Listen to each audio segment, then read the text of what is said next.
Guys, അങ്ങനെ നമ്മൾ ഓണത്തിൻ്റെ രാവിലെ തന്നെ നമ്മുടെ കടയിലത്തേക്ക് പാലിൻ്റെ പൈസ അടയ്ക്കാൻ മിൽമ വരെ പോയതാണ്. ഇതേ അപ്പം നല്ല ചൂട് പാലട പായസമൊക്കെ കിട്ടി. അങ്ങനെ പാലട പായസമൊക്കെ കുടിച്ച് നമ്മൾ നേരെ ഒരു ഫ്രൂട്ട്സ് കടയിലേക്കാണ് കേട്ടോ പോയത്. ഉച്ചയ്ക്ക് സദ്യയ്ക്ക് വേണ്ടി കുറച്ച് മുന്തിരിയൊക്കെ വാങ്ങിക്കണമായിരുന്നു. അതൊക്കെ വാങ്ങിച്ചു കൊടുത്ത് നമ്മളെല്ലാം റെഡിയായിട്ട് മുല്ലപ്പൂ നോക്കിയപ്പോൾ മുല്ലപ്പൂ എല്ലാം പാടിയിരിക്കുന്നത് കേട്ടോ. പിന്നെയാണ് കാര്യം മനസ്സിലായത്, തലേ ദിവസം കൊടുത്ത മുല്ലപ്പൂ എല്ലാം അനിയനെടുത്ത് ഫ്രീസറിൽ വെച്ചു. അതുകൊണ്ടാണ് അത് ചീത്തയായി പോയത്. അങ്ങനെ വീണ്ടും മുല്ലപ്പൂ ഒക്കെ വെച്ച് നമ്മളെല്ലാം റെഡിയായി പാടത്ത് പോയി ഫോട്ടോസൊക്കെ എടുത്തതിന് വന്നപ്പം നല്ല രീതിക്ക് ലേറ്റ് ആയിട്ടുണ്ടായിരുന്നു. അതുകൊണ്ട് തന്നെ നമുക്ക് സദ്യയുടെ വീഡിയോസ് ഒന്നും എടുക്കാൻ പറ്റിയില്ല. വന്ന ഉടനെ തന്നെ നമ്മൾ സദ്യ കഴിക്കാനിരുന്നു കേട്ടോ. എനിക്ക് ഭയങ്കര ഇഷ്ടമാണ് സദ്യ കഴിക്കുന്നതിൻ്റെ മെയിൻ ഇൻറ്റൻഷൻ തന്നെ നമുക്ക് പായസം കഴിക്കാനാണ് കേട്ടോ. അങ്ങനെ നല്ല ബൂളിയും പരിപ്പ് പായസവും എന്തോ പറയുക പാലട പായസവും പപ്പടവും ഒക്കെ കൂട്ടി നന്നായിട്ട് കഴിച്ചു.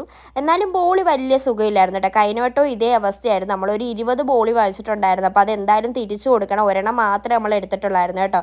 പിന്നെ നമ്മുടെ പൂപ്പിക്കും സദ്യയൊക്കെ കൊടുത്തു. അവൾ കഴിക്കില്ലെന്നറിയാം, എന്നാലും നമ്മൾ കൊടുക്കും, ഓണമല്ലേ. ഞാൻ എന്നിട്ട് ഇങ്ങനെ വായിലൊക്കെ വെച്ച് കൊടുക്കാൻ നോക്കി. എന്നിട്ട് ആൾ കഴിക്കുന്ന ലക്ഷണമൊന്നുമില്ല. ലാസ്റ്റ് പാലട പായസം മാത്രം കുടിച്ചു. അപ്പോൾ അത്രയേ ഉള്ളൂ. Bye bye.